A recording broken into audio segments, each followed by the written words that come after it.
Muchas gracias por esta invitación tan amable que me han hecho las directivas de la Universidad de Ingeniería, los profesores, a los estudiantes, para reflexionar con ustedes sobre un tema que me parece que es pertinente. A Asdrúbal Valencia, mi compañero de docencia hace años en la universidad, muchas gracias por la presentación tan amable que me ha hecho. Yo, más que una conferencia, hace tiempos que he desistido de ese estilo que las conferencias comportan, un tanto académico, un tanto rígido. Lo que más me gusta es hacer reflexiones en alta voz, que es lo que yo hacía cuando era profesor aquí en la Universidad de Antioquia y sigo haciendo cuando dicto clases en cualquier universidad. Dirán, ¿por qué ese tema ética y política? Yo creo que de ingeniería no voy a hablar, por una razón, o por dos razones mejor. En primer lugar, porque creo que personas como ustedes que viven pensando en matemáticas, en tecnología, en ciencia, en fin, para ustedes puede constituir una pausa reflexionar sobre temas que no hacen parte de su actividad diaria. Y en segundo lugar, porque yo creo esto, yo he sido un defensor y un enamorado de la universidad y específicamente de la universidad pública, y creo que la función de la universidad no es solo formar profesionales, sino formar ciudadanos, y que para ser ciudadano es necesario, entre otras cosas, tener los elementos suficientes para adoptar actitudes éticas, morales y actitudes políticas. Yo pienso que cualquier persona, especialmente si ha pasado por la universidad, tiene que saber responder a una pregunta como esta: ¿usted es cristiano o no es cristiano? Y que esa respuesta esté fundada en razones, en buenos argumentos. ¿Cuál es su actitud política? ¿Es conservador? ¿Es socialista? ¿Qué actitud política tiene? ¿Es liberal? ¿Por qué? Me parece que saber dar cuenta de la actitud frente al mundo, y esa actitud, digamos, desdoblada en ética y política, es de una importancia suma. De manera que yo lo que voy a hacer es una reflexión sobre estos temas. A la entrada me decían que si podían interrumpirme en el momento en que estuviera exponiendo, o si dejábamos las preguntas para otra ocasión, y yo decía, pues está muy bien que haya una sesión de preguntas al final, pero como yo fundamentalmente estoy acostumbrado a dar clase, no me molesta que en cualquier momento, si digo algo que no es suficientemente claro, o si utilizo un concepto que para ustedes no es corriente, me pidan aclaración, de manera que lo más espontáneo y lo más destensionados posibles debemos estar en esta reflexión. Y voy a empezar por aquí. Lo único que he hecho de menos, pero tampoco pues es imprescindible, sería un tablero donde yo pudiera escribir algunas palabras que de pronto merece la pena retenerlas y con las cuales ustedes pueden no estar muy familiarizados. Pero empecemos por aquí. Habitualmente, normalmente, con frecuencia mejor, escuchamos que a una persona de esas que conocemos, que viven en función de política, le dicen, ese es un animal político. Y esa expresión peyorativa, que quiere significar más bien que hay gente que se dedica a la política sin tener mucha inteligencia, ese es un animal político, tiene una raíz, un origen muy diferente. Y es que fue Aristóteles el primero que definió al hombre. Cuando digo hombre me refiero a la persona humana, como un zoon politikon. Un zoon politikon es justamente un animal político. ¿Y qué es eso de animal político? Si para Aristóteles los humanos somos animales racionales, somos además animales políticos. ¿Por qué? Por una razón. Decir zoon politikon equivale a decir ser sociable. Para Aristóteles, todas las personas, los individuos de la especie humana, estamos abocados a convivir, estamos abocados a coexistir, no a vivir aislados, no a vivir solos, sino a vivir con los demás. Y eso de vivir con los demás es ser sociable. ¿Y por qué político? Por una razón. Porque para los griegos la forma por excelencia de convivencia es la polis, es decir, la ciudad. Entonces Aristóteles lo que significa con eso es que estamos condenados, pudiéramos decir, aun cuando la palabra tiene una connotación negativa y vivir en sociedad no siempre es una condena, estamos abocados, o sea, tenemos la vocación de vivir con los demás. Y que si pensamos en las formas de convivencia, Aristóteles trata más o menos estas. La primera es la familia, después digamos que un determinado número de familias constituyen un grupo mayor y esa comunidad nueva otro grupo mayor, hasta que llegamos a la forma de convivencia por excelencia que no necesita integrarse en otra mayor, que es la ciudad. Para los griegos, la ciudad es la forma de convivencia por excelencia. Entonces, estamos abocados a convivir, estamos luego abocados a llegar a esa forma, llamémosla excelsa, de convivencia, que es la ciudad. Y por tanto, que somos animales políticos significa ni más ni menos que eso. Muy bien. Fíjense ustedes qué diferencia hay entre la etimología de la palabra, la definición conceptual de lo que es política y lo que entendemos por política. Ustedes saben que la política aquí es una actividad, una práctica demasiado degradada y demasiado desprestigiada. Yo les cuento a ustedes como anécdota personal que cuando yo llego a un aeropuerto, me pasó recientemente, entonces uno tiene que llenar la ficha de inmigración y poner oficio. Yo sigo poniendo profesor universitario porque me da pena poner político, pero en realidad es por eso, porque a uno le dicen aquí usted es un político y lo están ofendiendo, pero el sentido de la palabra es muy noble. La política sería aquella actividad mental que estaría empeñada en reflexionar sobre las mejores formas de convivencia. Si estamos abocados a convivir, ¿de qué manera podemos convivir más satisfactoriamente? ¿De qué manera podemos convivir mejor? Y desde luego eso es una actividad mental muy noble. Y luego, tratar en la práctica de concretar, de materializar esas formas de convivencia, pues sería una actividad bella. Y algo más, ningún político dice que hace cosa distinta. Si ustedes le dicen a cualquiera que esté metido en el oficio de político, usted busca las mejores formas de convivencia. Claro, yo estoy empeñado en buscar un país justo. Entonces, del dicho al hecho hay mucho trecho, pero así es. Ese es el origen, por una parte, del concepto político, tanto como reflexión, como actividad práctica o pragmática. Muy bien, ¿cómo vinculamos esto con lo que es la ética?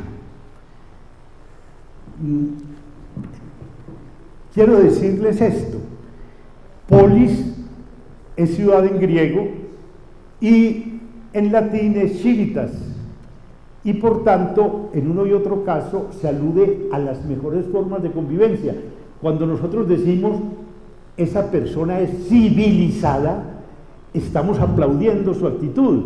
Es una persona que sabe convivir, es una persona que no se lleva al otro por delante, y es que se toma ya el concepto latino que equivale al de polis griega, ¿cierto? Civitas. Entonces esa es una persona civilizada, como quien dice, es una persona que se comporta como quien vive en la ciudad, y no porque sea degradado vivir en el campo, sino porque se considera que la forma mejor de convivencia es la forma ciudadana. De allí viene también esa palabra, la palabra ciudadanía, la palabra ciudadano. Yo decía ahora, la universidad tiene como fin primordial, desde mi perspectiva, formar buenos ciudadanos, personas capacitadas para convivir y para convivir dignamente. Muy bien, pero si vamos a convivir, necesariamente estamos abocados a convivir. Tenemos que hacerlo bajo determinadas reglas de conducta. ¿Qué puedo yo hacer? Cuando yo estoy solo puedo hacer muchas cosas que no puedo hacer, o mejor, que no debo hacer cuando estoy conviviendo, o sea, cuando hago parte de un grupo, cuando estoy con los otros. Entonces, la regla de conducta es imprescindible para la vida social. A eso lo llamaban los griegos el nomos. De ahí viene pues una serie de términos con los cuales estamos muy familiarizados, como economía, como agronomía, como ergonomía, etc. Tiene el nomos, reglas, manera de comportarse. Y entonces, en todas las sociedades tiene que haber reglas que les digan a las personas que conviven de qué manera se comportan. Esas reglas suponen que hay alguien autorizado para dictarlas, y ese alguien que está autorizado para dictarlas, digamos que es quien detenta el poder. La política tiene desde esa perspectiva siempre una referencia al poder, porque ¿cómo surgen las reglas? Podríamos pensar incluso que surgen de manera espontánea, por los usos, por las costumbres, pero alguien tiene que determinar que esas constantes del comportamiento, que esos usos y esas costumbres generan deberes. Entonces, la referencia al poder es inevitable. Y entonces surgen dos preguntas. Uno, ¿cuál es la mejor manera de ejercer el poder? Y otra, esas reglas que surgen de esa instancia autorizada para dictarlas, ¿esas reglas todas son dignas de ser acatadas? Ese es un problema eterno de la humanidad, un problema eterno. Yo les voy a subrayar de paso algo que luego podemos retomar, y es que en este campo, en el campo de la ética y en el campo de la política, sucede algo que es particular, que no ocurre en la ciencia no. En la ciencia hay un saber acumulativo. La palanca no la tenemos ya que inventar, ni la rueda tampoco. Vamos descubriendo nuevos usos de la rueda, nuevos usos de la palanca, pero ya hay, digamos, hechos consumados a partir de los cuales la humanidad sigue progresando. ¿Por qué les digo esto? Porque les preguntaba, por ejemplo, ¿cuál es la mejor forma de convivir? ¿Cuál es la mejor forma de gobierno? Y entonces, desde ese momento se da esa discusión en un diálogo de Platón que se llama Gorgias o de la retórica, un diálogo muy bello, y ahora les digo por qué aludo a esos diálogos, para ilustrar algo que acabo de decirles. Se da una discusión entre Sócrates y un sofista que se llamaba Calícles. Fíjense qué es lo que estamos tratando de examinar. ¿Cómo podemos saber que las reglas que se nos dictan para la convivencia son dignas de ser acatadas? Porque uno tiene la tendencia a evaluar, a examinar y no a obedecer cualquier cosa, sino órdenes que considere que están justificadas. Y les decía, ese es un problema eterno de la humanidad. ¿Cómo sabemos que las reglas que nos dan, las leyes, diríamos ahora, las normas jurídicas, en fin, son dignas de ser acatadas? Y los griegos ya proponían una dualidad. Les hablaba del nomos, que son precisamente las reglas que se dan para la convivencia, pero los griegos las confrontaban con la physis. Por eso me gustaría escribir, pero bueno, ustedes conocen todas las palabras que se derivan de la physis, como física, como fisiología, etcétera. Digamos, era confrontar la vida social con la naturaleza, y la naturaleza desde ese entonces aparece como una instancia un tanto sacralizada. Fíjense que todavía se utilizan permanentemente expresiones como esta. Esa es una conducta contra natura. Contra natura significa que no está marchando a tono, en armonía con la naturaleza. Y entonces lo que se pregunta es, ¿cuál es el gobierno que está más a tono con la naturaleza? Y Calícles responde, la naturaleza nos ha hecho fundamentalmente desiguales. Nos ha hecho desiguales y de eso tenemos evidencias, porque hay personas fuertes y personas débiles, personas muy veloces y personas muy lentas, personas inteligentes y personas que no lo son tanto, personas que hacen uso de la palabra de manera brillante y personas torpes en el hablar, y por tanto allí tenemos ya el modelo de gobierno, como quien dice, los fuertes, los mejores son los que deben gobernar. Ahí tienen ustedes, en embrión, un gobierno de tipo aristocrático, como quien dice, hay ya personas que están predeterminadas para ser las gobernantes. Pero otro sofista que aparece también en un diálogo de Platón que se llama Protágoras, ese sofista que se llama Hipias, dice, no, la naturaleza nos ha hecho esencialmente iguales, porque más allá de que unos corran más y otros menos, de que unos hablen mejor y otros peor, de que unos sean mejores negociantes y los otros se dejen engañar, todos estamos hechos del mismo barro, todos estamos hechos del mismo barro, todos estamos hechos tenemos una estructura ósea, tenemos músculos, tenemos nervios, tenemos huesos, tenemos sangre y por tanto la naturaleza nos hizo iguales. Y de allí extrae este dato. Luego, el mejor gobierno, el más acorde con la naturaleza, es el gobierno que trata a todas las personas como iguales. ¿Por qué les recalco esto? Y lo contrasto con lo que ahora les había dicho, que la rueda no la inventamos todos los días, se inventó definitivamente y de ahí en adelante seguimos. El conocimiento científico es acumulativo. Y no nos tenemos que estar retrotrayendo a épocas anteriores para saber qué es bueno y malo en el conocimiento o qué es aprovechable y qué no es aprovechable.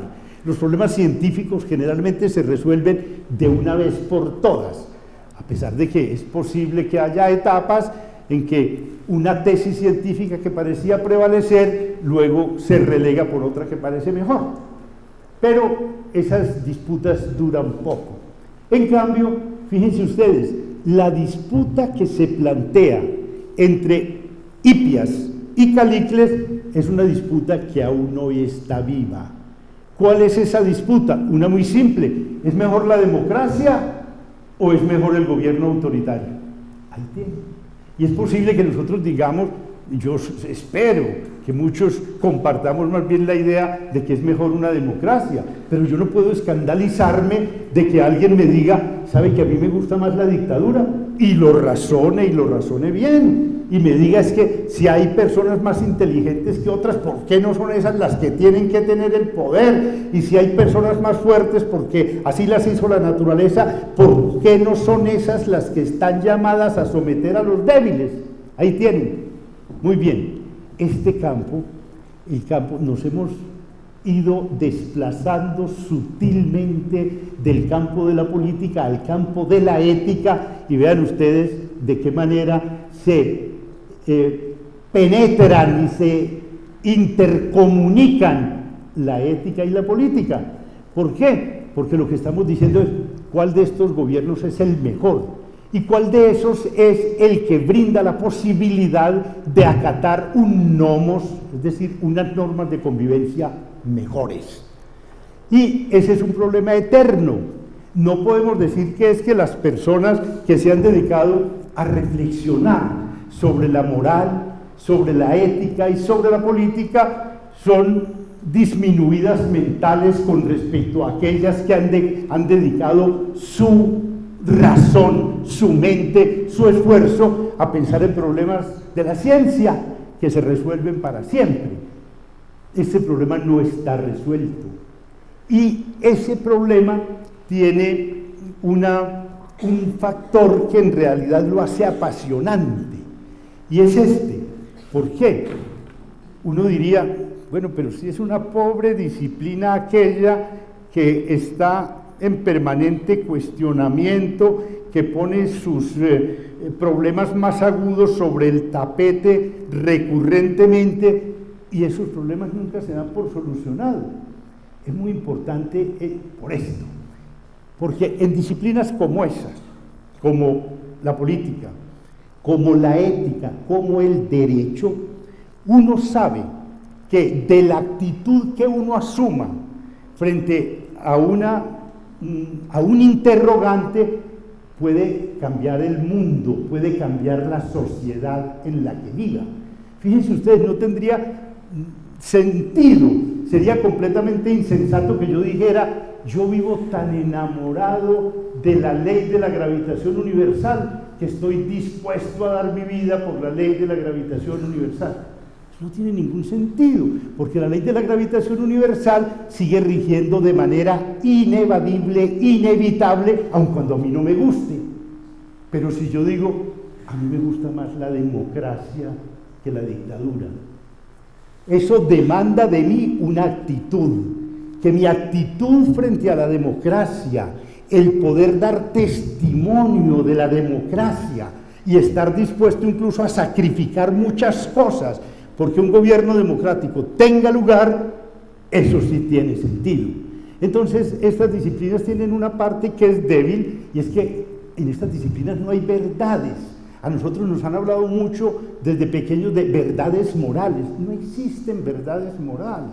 Lo que existen es problemas que nos mueven a responderlos de una o de otra manera, a sabiendas de que de la manera como los respondamos se siguen ciertas consecuencias en la convivencia.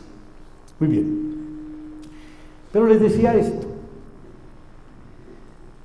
Grecia, y me refiero a Grecia en general, pero fundamentalmente a Atenas y a la Ilustración griega, o sea, siglo V, siglo IV antes de Cristo,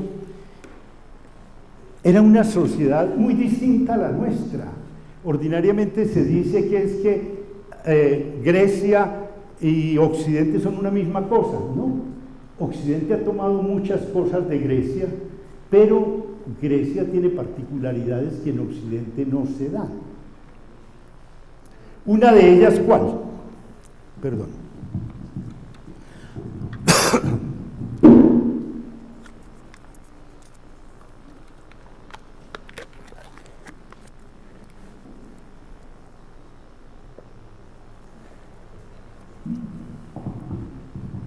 Esta, cuando nosotros hablamos de el nomos griego, dentro del nomos están comprendidos el derecho, la política y la moral, son una sola cosa. Esa distinción entre derecho y moral, la política analizada desde un punto de vista moral, etcétera, es fundamentalmente moderno. Solamente modernamente hablamos nosotros de que una norma jurídica puede ser inmoral y por tanto que hay que evaluar la validez de esas normas que constituyen un ordenamiento a la luz de otras que constituyen un ordenamiento externo, etc. Para los griegos era una sola cosa. De la misma manera que nosotros pensamos que muchas cosas que en nuestra sociedad se dan han sido eternas y que siempre han sido así, pero no. Por ejemplo, la distinción entre vida pública y vida privada, para los griegos no tenía sentido.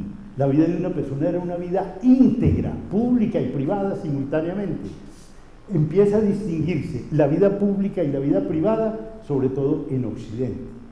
Y desde el punto de vista que a nosotros nos interesa, de la política y la moral, etcétera, hay una ruptura drástica a partir del siglo XV con un pensador occidental sumamente importante que es Nicolás Maquiavelo, florentino, que publica un libro que se llama El Príncipe.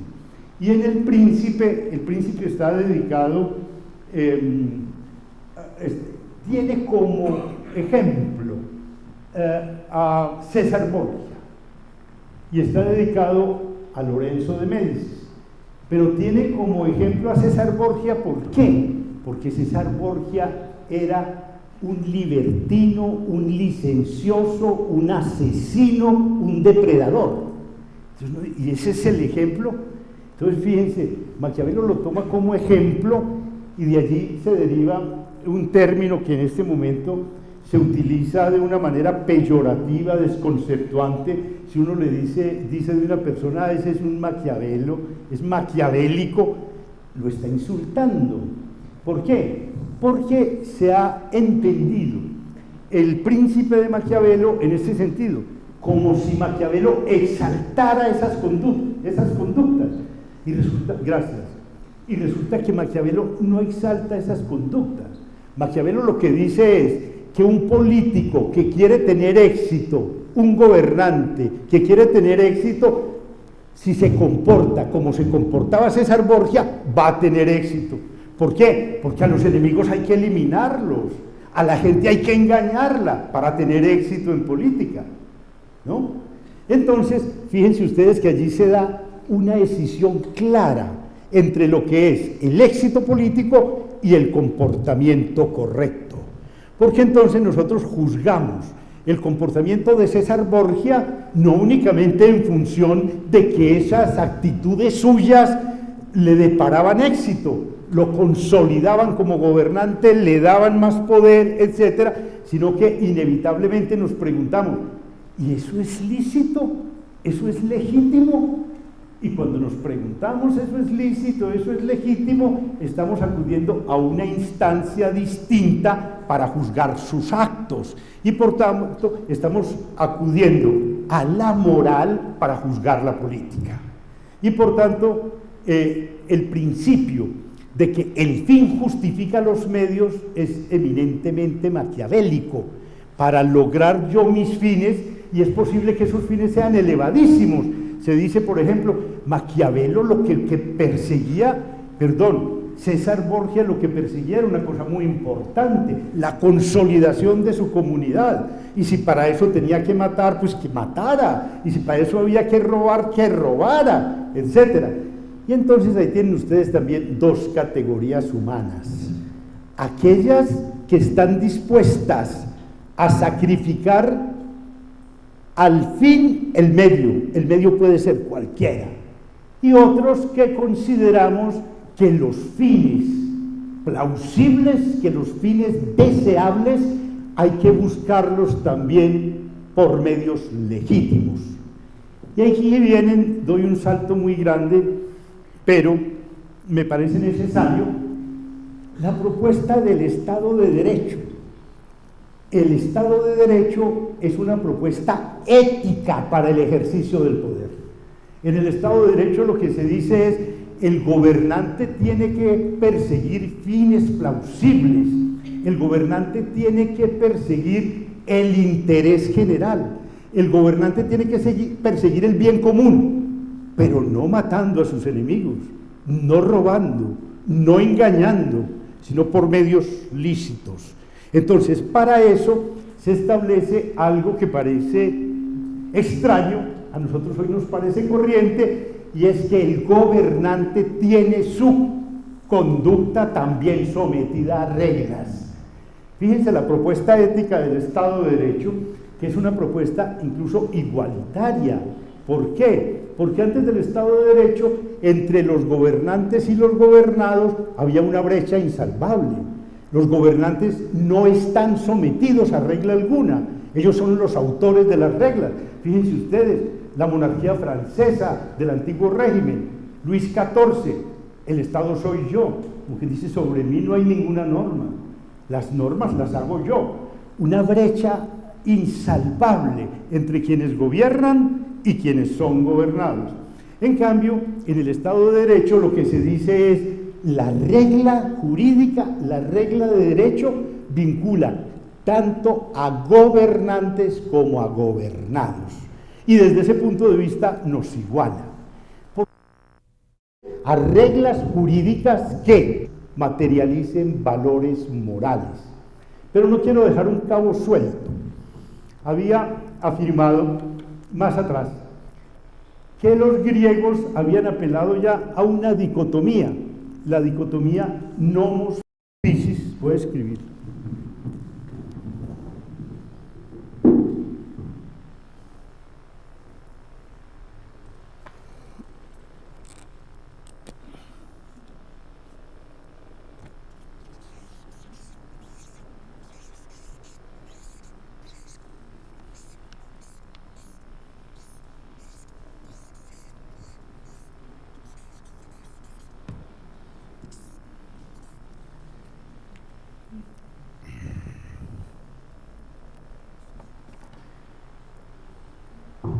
Para responder a una preocupación humana que podemos decir eterna.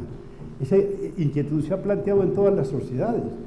¿Cómo hago yo para saber que las normas que me rigen, que los deberes que me imponen, si son deberes dignos de ser atendidos? Hoy diríamos, en un lenguaje moderno, son deberes que no pugnan con mi dignidad humana. Entonces, para eso siempre se han propuesto, como quien dice, patrones. Ahora les decía que en la ciencia no hay discusiones de esta naturaleza, de ninguna manera, porque, por ejemplo, hay un patrón de lo que es el triángulo, hay un patrón de lo que es la rectangularidad, y todos tenemos acceso a ese patrón. Una vez que definamos correctamente lo que es triángulo o lo que es rectángulo, es una necedad disputar acerca de una figura en la cual se dan las condiciones de rectangularidad, decir que esa figura es circular. Quien afirmara eso daría lugar a que se dijera, está loco, perdió la razón, o los sentidos no le funcionan, etc. Pero fíjense ustedes que no existe un patrón igual sobre la moralidad, por ejemplo, sobre la corrección, sobre la bondad.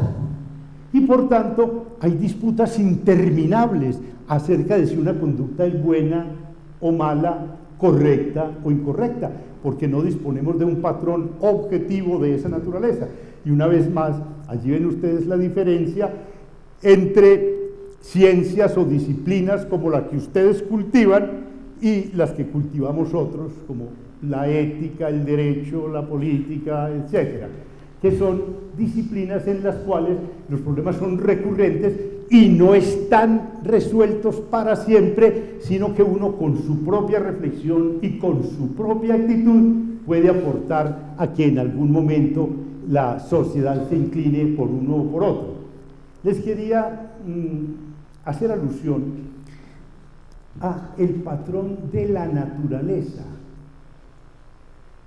Hay temas que ahora se discuten y cuando se discuten, generalmente quienes toman partido en un sentido apelan a lo que ellos creen que es el criterio supremo. Un tema muy sobre el tapete, las uniones de parejas de un mismo sexo. La Iglesia se opone a la unión de parejas de un mismo sexo. Y cuando uno aduce, pero un momentico, es que el criterio religioso debe tener lugar en una sociedad pluralista, pero para los fieles. La Iglesia que legisle para sus fieles, pero que no imponga como delito para quienes no son sus fieles lo que para sus fieles es pecado. Entonces la Iglesia se defiende diciendo, un momentico, es que esta es una moral universal, es que lo que se está violando es leyes naturales. ¿Leyes naturales? ¿Cuál ley natural? Fíjense en esto. Si nosotros aceptamos la naturaleza como criterio de rectitud o de incorrección, encontramos en la naturaleza muchas cosas que no nos gustan. Los griegos volvían sus ojos a la naturaleza física para saber qué era lo bueno. Entonces unos decían, como la naturaleza es igualitaria, lo bueno es la democracia, y otros decían, como es antigualitaria, lo bueno es la dictadura o el gobierno aristocrático, apelando a la naturaleza física, que se puede interpretar de muchos modos, porque es cierto que en la naturaleza existe el dato de la igualdad, es cierto que todos somos hechos del mismo barro, pero también es cierto que hay unos más inteligentes que otros, unos que corren más, unos que se saben defender mejor, etc. Y por tanto, no es porque en la naturaleza esté ese dato, sino uno por cuál de esos caminos opta, le gusta más, una comunidad igualitaria o una comunidad de privilegios. No hay que apelar a la naturaleza para eso. Fíjense, por ejemplo, tenemos a la mano algo. A mí no me gusta el terremoto que ocurrió en el Perú, y ese es un hecho de la naturaleza. Entonces diríamos, evitar fenómenos de eso sería ir contra natura. De ninguna manera. Es que incluso la civilización y el progreso científico se ha hecho a contramano de las leyes naturales, conociendo las leyes naturales y en ocasiones decidiendo que deben ser transgredidas para que de esa transgresión se sigan consecuencias favorables, ¿no? Les llamo la atención sobre eso porque se parece como uno de esos criterios infalibles a los que se apela permanentemente. Es que la naturaleza es el criterio de lo bueno y lo malo. Si nosotros encontramos que en la naturaleza hay cosas que nos gustan y cosas que no nos gustan, eso significa que no es ella la que determina lo bueno y lo malo, sino que uno tiene ya un cierto preconcepto, un cierto prejuicio sobre lo bueno, y a lo bueno lo llama conforme a la naturaleza y a lo malo le dice que es contrario a la naturaleza. ¿Y eso qué es lo que nos plantea? Un problema adicional. Porque si ni siquiera la naturaleza nos sirve para resolver ese problema de qué es lo bueno y qué es lo malo, nos la tenemos nosotros que inventar, idear, para elaborar un criterio de lo que nosotros juzgamos correcto y un criterio que nosotros sepamos exponer y exponer sin vergüenza ante cualquier auditorio. Ese ejercicio, es el ejercicio que se llama retórico, aun cuando valdría más la pena llamarlo dialéctico, y es que encontrar lo que es bueno o lo que es malo para la convivencia implica ¿qué? Implica un ejercicio de diálogo. Ese ejercicio de diálogo se llama un ejercicio dialéctico. Yo digo, a mi juicio es mejor una sociedad democrática, y el otro me dice, a mí no me parece, a mí me parece que es mejor la sociedad autocrática. Entonces yo le digo, exponga usted sus argumentos y yo expongo los míos. Eso sí, los míos deben ser tan fuertes como también los de él deben serlo, como para que yo espere y espere razonablemente que de la exposición de esos argumentos se siga incluso el convencimiento, la persuasión del otro de que la razón está de mi parte. Pero no es que lo mío es verdadero y lo otro es falso, no. Fíjense ustedes entonces, el científico no tiene que hacer ese ejercicio, bastan con sus conocimientos científicos para sacar avante sus tesis, y cuando alguien descree de ellas, una prueba, un experimento, un cálculo, nos saca de dudas acerca de quién tiene la razón. Los que hayan leído, seguramente muchos de ustedes, la estructura de las revoluciones científicas de Thomas Kuhn, saben cómo procede la ciencia y cómo un determinado paradigma, cuando se muestra deficiente porque no es capaz de responder muchas preguntas, es cambiado por otro paradigma. Pero no pasa nada en el mundo, no hay guerras, no hay derramamiento de sangre, porque las cosas en la ciencia se determinan de ese modo, con métodos de verificación impecables acerca de los cuales toda la comunidad científica se pone de acuerdo. En cambio, no existe un acuerdo de esta naturaleza, por lo que les decía ahora, porque este es el mundo ético, el mundo político, el mundo jurídico, el mundo de lo que los griegos llamaban el nomos, el mundo donde no hay verdades, sino razones que exponer. si nosotros hiciéramos un ejercicio de esos que es típicamente pluralista, ¿cuánta violencia nos ahorraríamos? Ahora cada persona expone su tesis y dice, es que la verdad está de mi parte, es que la razón está de mi parte. Uno no debe pretender tener la razón, sino tener buenas razones para defender sus tesis, para defender una postura en el mundo. Cuando yo era vicerrector de la universidad, propuse que se creara en la Universidad de Antioquia, que se crearan dos cátedras. Una que se llamara Filosofía Política y otra que se llamara Filosofía Moral. Unas cátedras justamente que están en el mismo orden de ideas de lo que yo ahora les exponía. La universidad debe formar personas responsables para que esas personas se asienten, se afirmen responsablemente en el mundo. Y por tanto, cuando alguien le pregunte, cuénteme una cosa, ¿usted por qué dice que es liberal? Que no responda porque mi abuelo era liberal y mi mamá liberal y mis tíos liberales, sino por esto. Entonces, en esa cátedra, ¿de qué se trataba? De que se les expusiera a quienes participaran en ella con entera honradez mental, con entera honestidad, qué es el liberalismo, qué es el conservadurismo, qué es el socialismo, qué es el comunismo, qué es la democracia, qué es la autocracia, sin hacer proselitismo político. Porque en estas materias, infortunadamente, las debilidades humanas se presentan de manera más evidente y por tanto uno tiende a que el otro asuma la posición que uno tiene. Lo importante es eso, exponer ese tipo de doctrinas con entera objetividad y que la persona entonces tenga a mano elementos racionales, elementos de conocimiento para saber qué hace.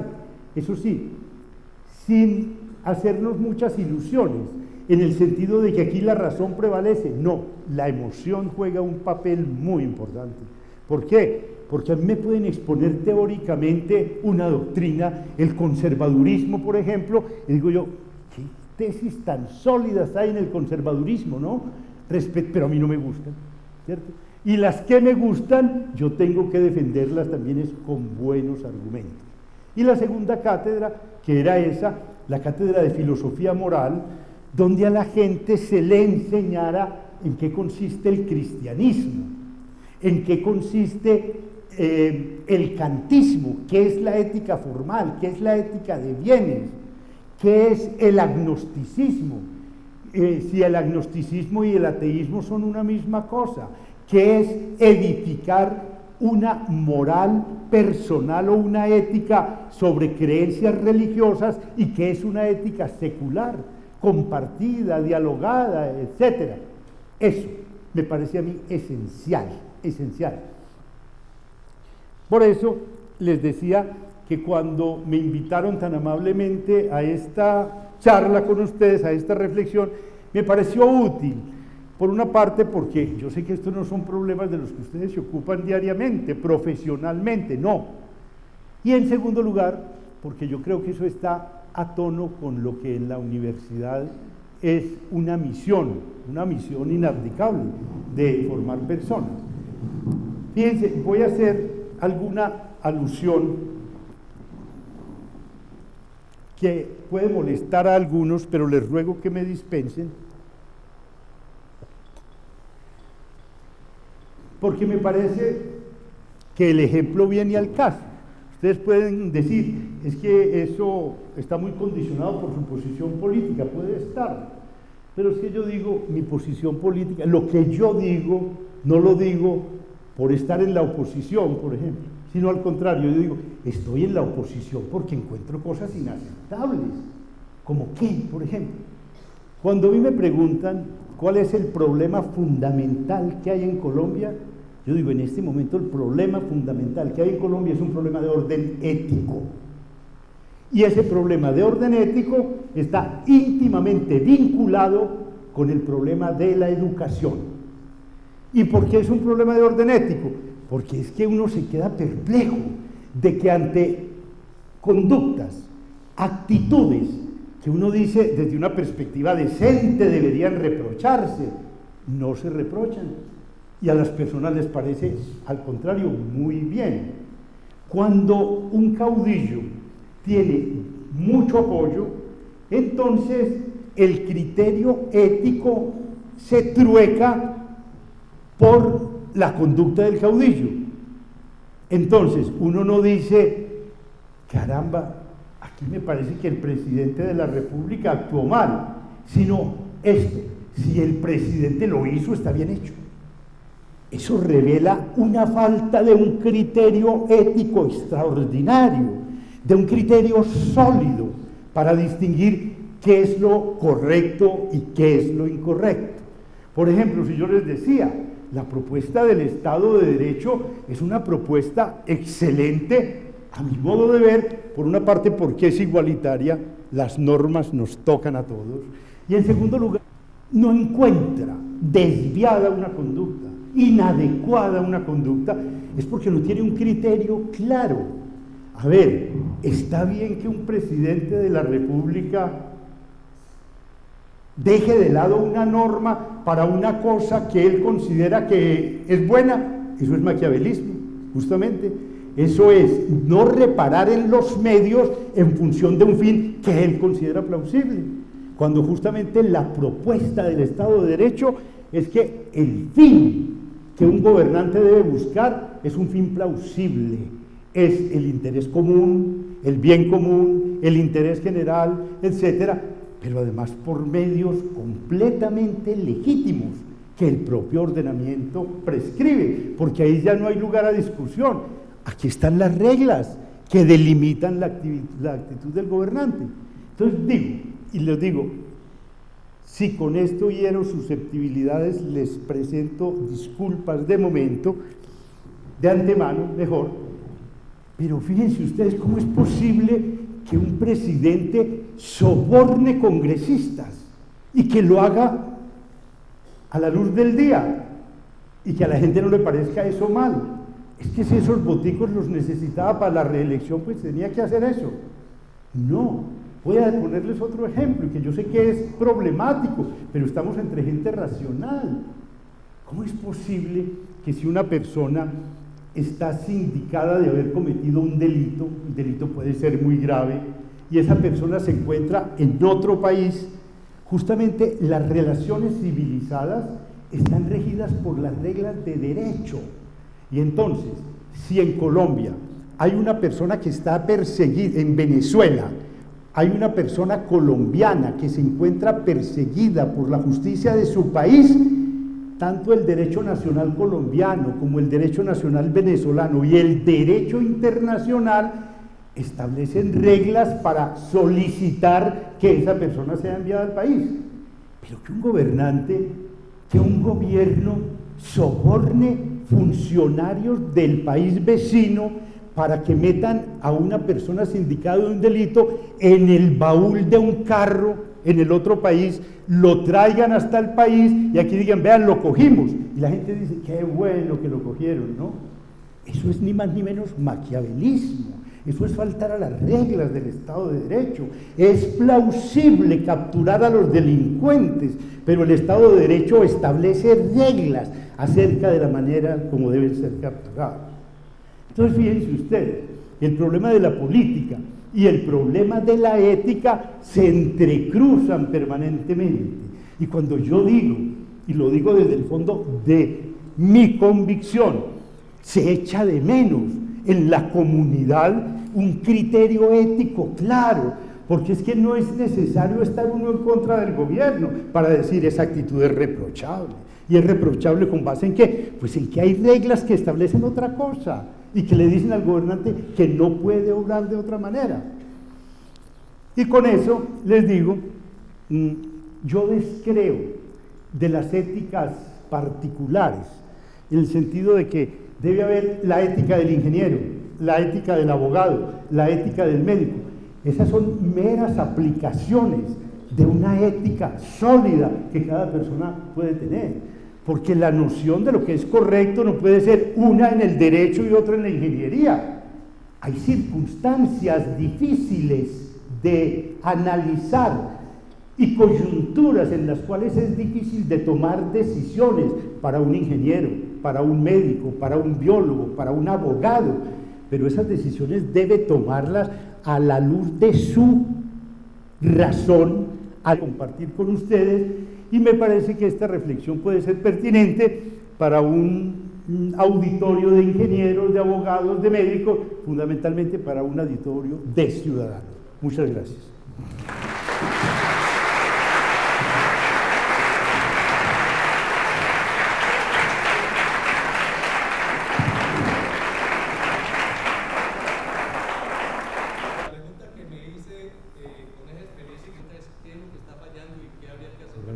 Sí.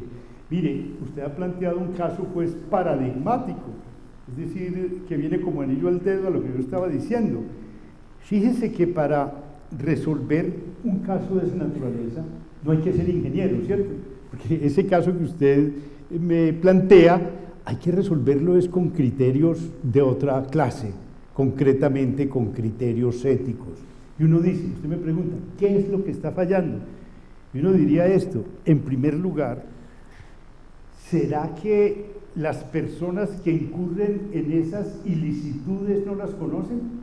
Yo descreo de eso. Es decir, desde que digan, hay que darle plata al alcalde, pero hay que dársela por debajo de la mesa.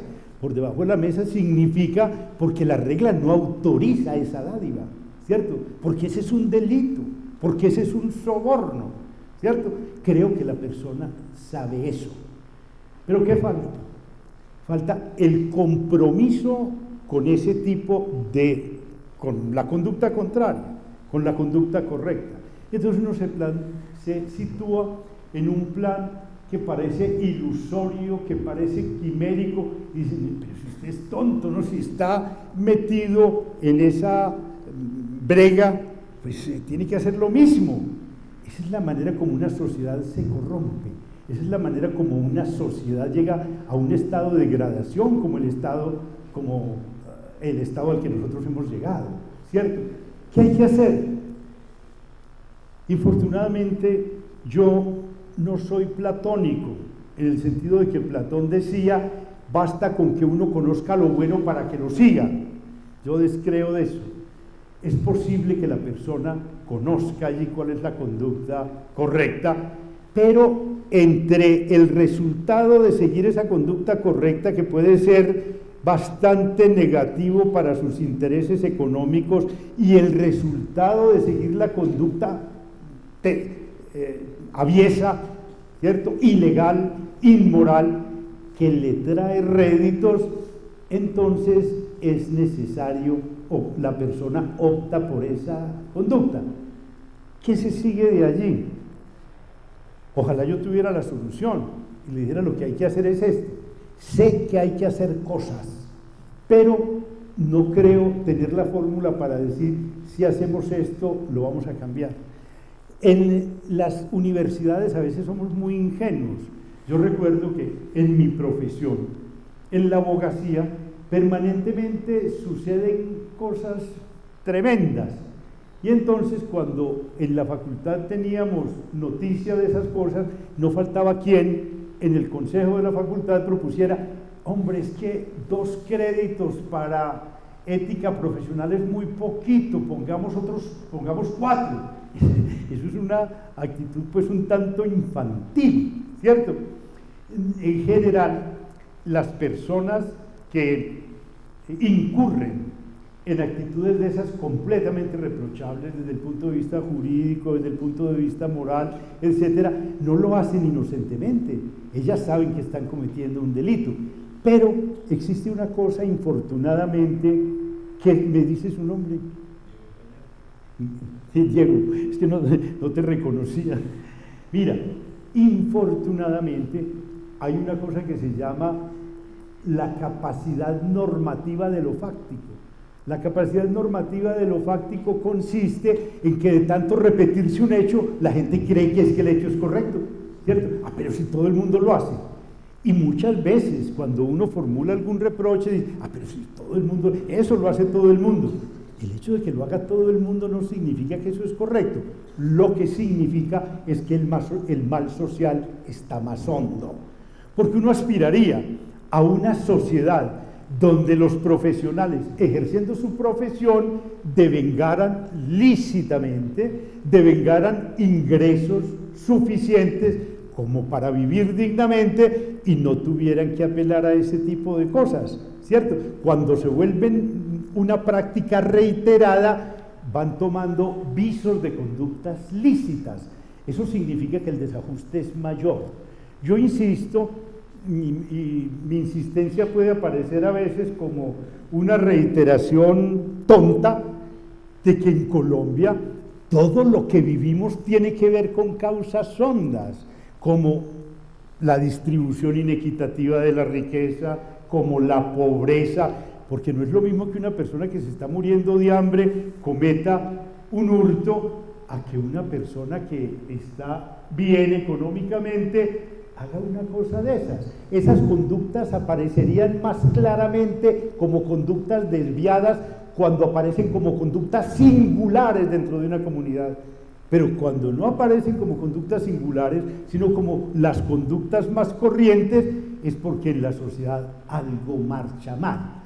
Y que no se nos diga, no, es que hay sociedades, por ejemplo, donde ocurren cosas parecidas y sin embargo las conductas que se ven no son como las nuestras.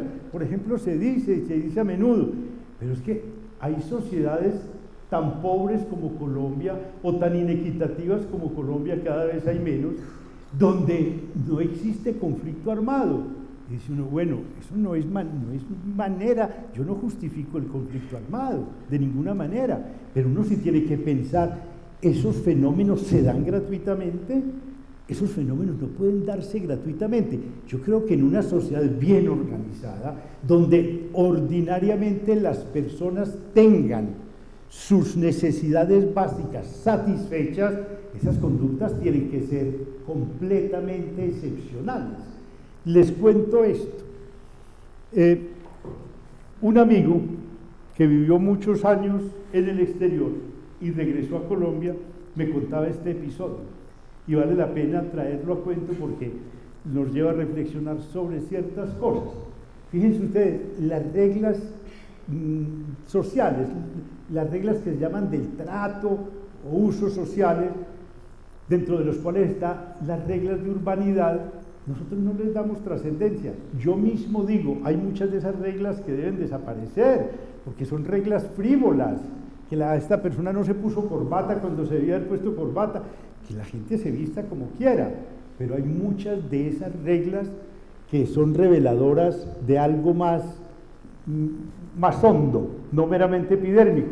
Me decía esto, he vivido mucho tiempo en Inglaterra y vine a Colombia y estaba haciendo fila en un banco para reclamar un giro, cualquier cosa de estas, cuando un señor se saltó la fila y luego sacó la pistola y nos atracó a todos los que estaban allí, y me hacía esta reflexión: en Inglaterra eso no pasaría, por una razón, es que si una persona se salta la fila, inmediatamente dicen algo raro está pasando, algo extraño está pasando, ¿cierto? Eso no es normal, pero como entre nosotros es normal que haya gente maleducada y se salte la fila y le quite al otro el turno, simplemente uno dice, qué tan maleducado, ¿no? En una sociedad de esas mejor organizada, inmediatamente se detecta que esa es una anomalía. Es decir, eso tiene que ver, Diego, con la pregunta que me hacías, en el sentido de que entre nosotros esas cosas, como las que tú describes, que son absolutamente censurables, aparecen ya tan del uso cotidiano que no se destacan dentro de las más conductas, sino que aparecen como una conducta normal. De manera que yo creo esto, insisto, la universidad tiene un compromiso, la formación de buenos ciudadanos y buenas ciudadanas. Lo que ocurre es que esa formación hay que darla, pienso yo, para que la universidad no pueda responsabilizarse de es que les impartió una formación tan deficiente a sus ingenieros o a sus médicos, a sus científicos que no trajinan con estos temas, que ellos no conocen eso. La universidad tiene que suministrarles los elementos. Lo que decía ahora, una persona a la que le preguntan, ¿usted es católica o no?, debe responder, y debe responder como se espera que responda una persona razonable, no simplemente porque en su familia hay esto, porque las cosas siempre han ocurrido así, sino que tenga razones. Pero eso no es suficiente. A la universidad le compete hacer esas cosas, pero hay muchas otras cosas que ya no son competencia de la universidad, pero a las que la universidad sí puede contribuir, y es hacer claridad sobre los desajustes de una sociedad que marcha mal. Y es que la ética está relacionada con todo, de tal manera que un problema jurídico, ético, tiene que poder ser resuelto por una persona que tenga estructura ética sólida, y por tanto que yo descreía de las éticas particulares, que haya una ética para el ingeniero, una ética para el médico. Hay problemas específicos, pero que se resuelven con los principios éticos. Ahora, a mí no me invitaron a que viniera a hablar de la Facultad de Ingeniería, sería una irresponsabilidad, porque yo no la conozco de ninguna manera. Yo lo que estoy es haciendo una reflexión sobre lo que yo pienso que debe hacerse en cualquier universidad. Algo más, lo que él dijo de manera tan vehemente, sin duda pues revela que tiene algún problema con algún directivo o algo por el estilo, es aplicable completamente a cualquier facultad, pero no de ingeniería, a cualquiera de las facultades, a la mayoría, diría, para no decir cosas excesivas sin suficientes elementos de juicio, a la mayoría de las universidades nuestras, y no en las facultades de ingeniería, en las facultades que yo conozco, en las facultades de derecho, falta eso, en las facultades de medicina, desde luego, pero como les decía, no con la ilusión de que es que esas clases lo van a corregir todo, pero la universidad tiene que hacer su aporte, pero yo sí no puedo venir pues a corregir las fallas de la Facultad de Ingeniería, sino hacer una reflexión genérica que ustedes pueden compartir, ¿o no? Sí, bien puedo. De una manera que menos peor. Sí. Bueno, yo me refiero a esto, a un hecho que es claro, y es que las pugnas ideológicas desatan guerras. Es decir, por la ciencia nadie tiene que dar su vida. En cambio, por una manera de ver el mundo, muchas veces se da la vida, ¿cierto? Yo no creo que haya habido guerras desatadas por la teoría de la gravitación universal. Ha habido discusiones científicas, académicas, cuando alguna de las leyes que parecía muy consolidada parece no resistir al viejo paradigma, entonces se suscita un nuevo paradigma, pero eso no da lugar a este tipo de enfrentamientos a los que dan lugar las luchas religiosas, las luchas políticas, etc. La pregunta que usted hace, recuerda la definición de algún político inglés que daba de democracia. Decía, la democracia es el peor de los sistemas políticos salvo los otros. ¿Cierto? Como quien dice, no se conoce sistema político perfecto, pero de lo que se trata, como diría por ejemplo Karl Popper, es de que tengamos un tipo de gobierno que cuando nosotros no estemos dispuestos a seguirlo soportando, lo podamos remover sin necesidad de que se derrame sangre. O sea, lo que podemos poner, siguiendo su idea, es las ventajas que un tipo de gobierno puede tener sobre otro, sin hacernos la ilusión de que ese es un gobierno perfecto. Fíjense, entraron en decadencia esas utopías comprensivas que estuvieron tan de moda hace tiempos, la sociedad sin clases, ¿cierto? Que es muy parecida, por ejemplo, a la república platónica de los sabios. Es decir, son cosas a las que se pueden sacrificar generaciones sin que tengamos la esperanza de que se obtengan. Lo que tenemos es que detectar las imperfecciones mayores que hay en una sociedad y pensar, ¿no podremos tener una sociedad mejor que la sociedad colombiana? ¿Cierto? Y cada uno pensar dentro de su, plantearse dentro de su sociedad una pregunta de esa naturaleza.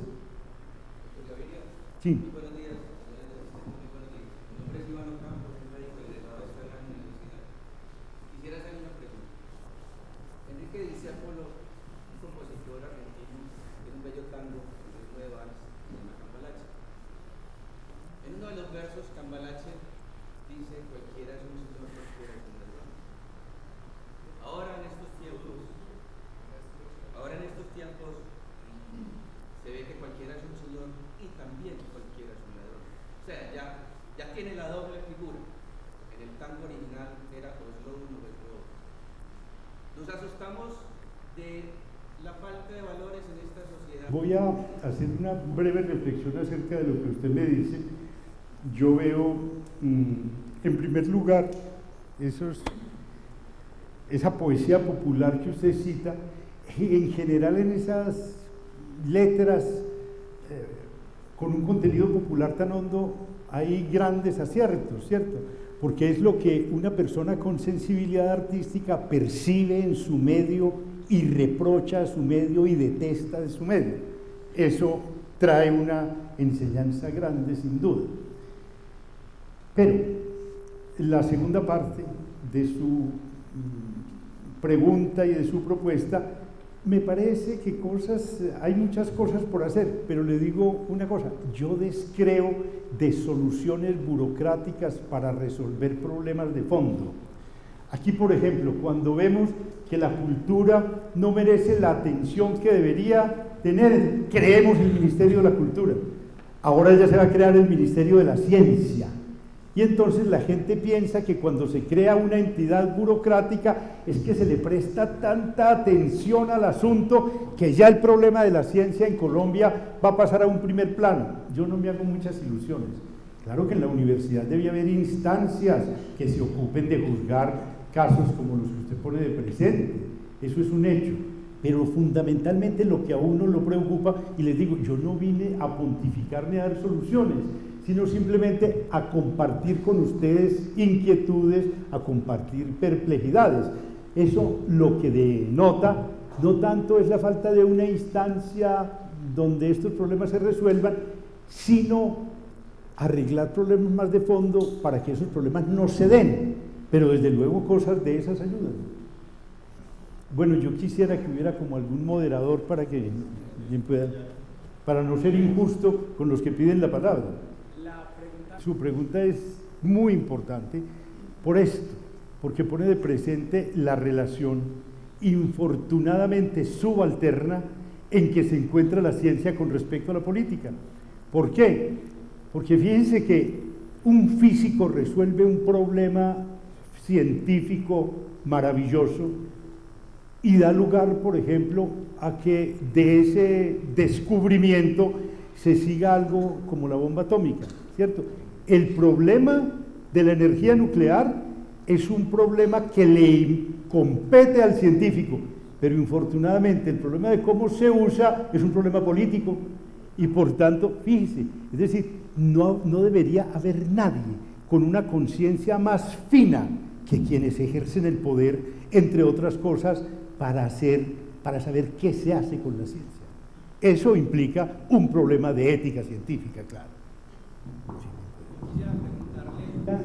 Irresponsable responder de manera genérica, la universidad sí, la universidad no.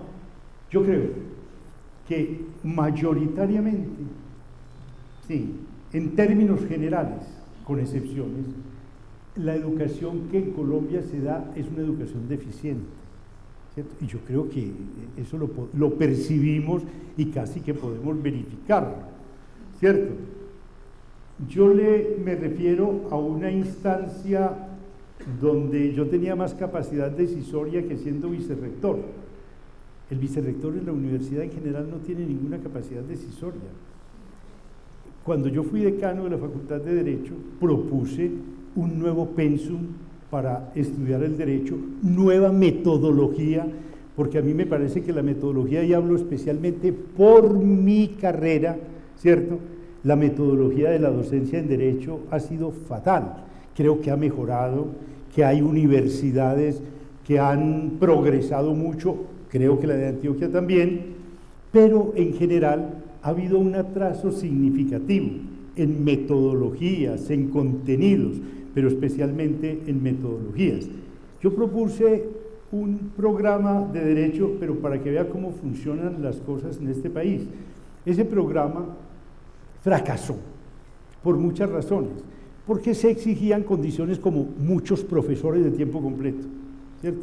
Y la universidad muchas veces no está en condiciones de pagar profesores de tiempo completo.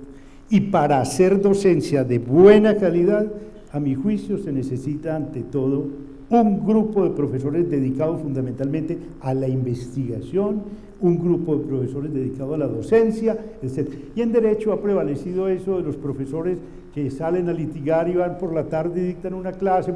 Ha variado un poco el asunto también. Y por muchas razones ese proyecto apenas se aplicó muy parcialmente, pero me refiero a este. 30 años después, estaba yo dictando clases de cátedra en la Universidad de los Andes y me invitaron a discutir asuntos relacionados con la enseñanza del derecho. Yo veía, caramba, este país no cambia absolutamente nada. Los problemas que se detectaban eran los problemas que habíamos detectado 30 años atrás. Las soluciones que se proponían eran las soluciones que 30 años atrás habíamos propuesto, pero no se había hecho nada en ese sentido, ¿cierto? Este es un país también, como se dice, sobrediagnosticado, es decir, donde muchas veces se sabe qué cosas hay que hacer, pero no se hace. Sí. Pregunta, y por la invitación, que seguramente la atenderé. No, miren, yo quisiera que no pasáramos ya a problemas muy específicos que nos hacen desviar del tema central, pero el tema que usted toca es muy importante. Es decir, una cosa es el principio de las mayorías y otra cosa que yo he denunciado y que me inquieta demasiado, y es que la propuesta de Estado de Derecho se haya desdibujado completamente, porque en el Congreso uno sabe que las decisiones no se toman en el recinto y después de los debates. Generalmente hablar en el Congreso es sumamente desestimulante, porque uno sabe que de lo que uno diga no se sigue nada, ya la decisión está tomada. Se toman las decisiones en desayunos, en el Palacio de Nariño o en otras partes, y por tanto esa institución, Congreso, sirve un poquito como de distractor, de fachada. Yo he dicho mucho, nosotros no tenemos una democracia, la democracia está por construirse, es bastante precaria, hay espacios democráticos, no podemos decir pues que este sea el peor de los mundos, pero hay muchas cosas por corregir, y la que usted dice, por ejemplo, una cosa es el principio de las mayorías y otra cosa el hecho de que incluso se invoca el principio de las mayorías para algo para lo que el principio de las mayorías no puede servir, y es para arrasar los derechos de las minorías. Hay asuntos que están incluso sustraídos a la decisión mayoritaria. Por ejemplo, cuando la Constitución colombiana consagra los derechos de los indígenas, los derechos de las minorías sexuales, etc., esos derechos no pueden ser arrasados mediante votación. Por eso a la Corte se la criticaba cuando directamente concedía derechos, pero si esos derechos no han sido establecidos por el legislador, derechos en los cuales muchas veces el criterio mayoritario lo que hace es anular el derecho y dejarlo sin vigencia. Eso pone de presente que de todas maneras también en nuestro sistema político hay muchas cosas por reformar. ¿Tú? Sí.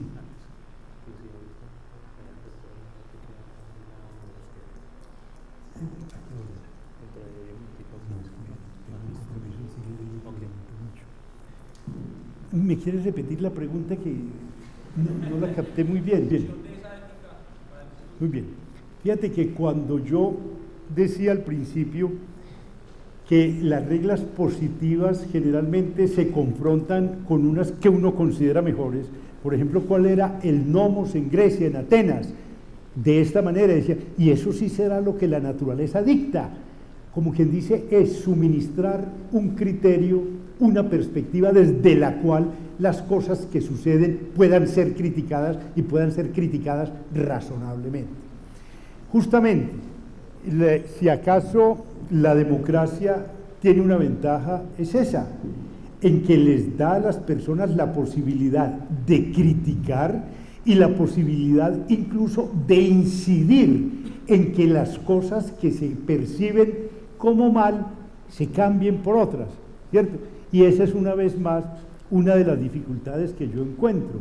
En Colombia, a quien es disidente o al que se atreve a criticar una decisión que ordinariamente todo el mundo acata, ¿cierto?, es mal visto, cuando al contrario, es decir, una democracia se nutre de ese tipo de confrontaciones entre lo que se está haciendo y lo que las personas que no están conformes con lo que se está haciendo proponen que se deba hacer, ¿cierto? Ahora, ¿qué posibilidades hay?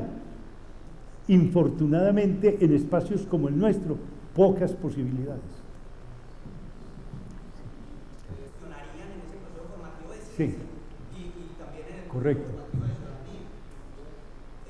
Eso como enfocado a que de pronto nosotros no hemos entendido como ingeniar cosas de ese tipo en la sociedad para, digámoslo así, como desarrollar actividades contrahegemónicas en este cuento cultural, porque es que ya la corrupción y todo este cuento de los valores es más un cuento cultural.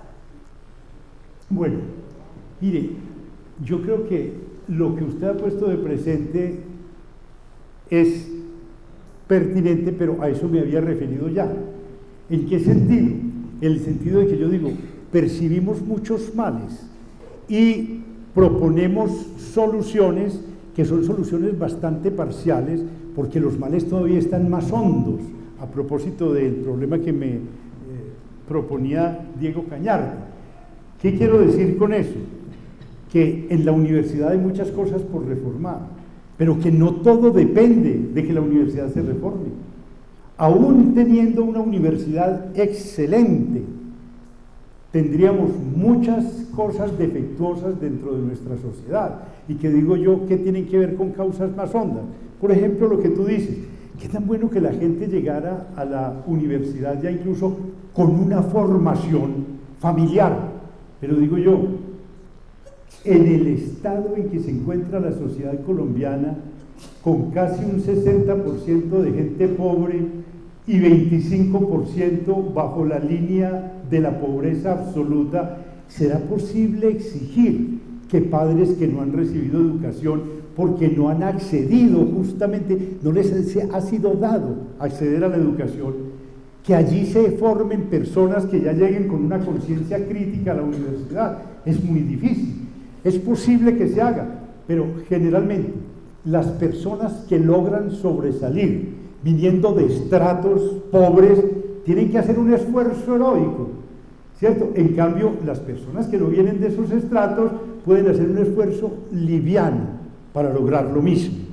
Con eso quiero decir que estamos analizando problemas que existen realmente, pero a un nivel que yo llamaría todavía epidérmico, y que también a esos problemas hay que atender, pero que esos problemas tienen raíces mucho más hondas.